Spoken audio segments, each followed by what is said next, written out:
আমরা একটু নবীজিকে দাঁড়িয়ে সালাম দেই, অনেকে কি বলে? আমরা একটু নবীজির জন্য মিলাদুন নবী করি, অনেকে বলে। কোই বাত নেই হ্যাঁ। কবরে গেলে আমার নবী দেখে যদি একটা মুস্কি হাসি দিয়ে দেন,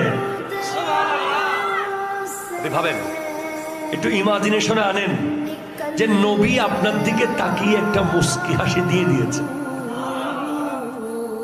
এরপরে হাসর পর্যন্ত আপনি নিশ্চিন্তে ঘুমান। যদি কোনো কারণে নবী মুস্কি হাসি না দিয়ে মুখটা কালো করে,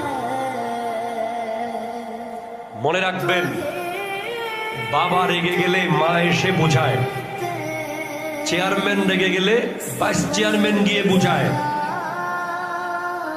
প্রিন্সিপাল রেগে গেলে ভাইস প্রিন্সিপাল গিয়ে বুঝায়। আল্লাহ যদি রেগে যান কিয়ামতের মাঠে, নবী গিয়ে বুঝাবেন। কিন্তু নবী যদি কারো উপরে নারাজ হয়ে যায়, বুঝানোর আর কেউ থাকবে না, আল্লাহ বুঝাবে।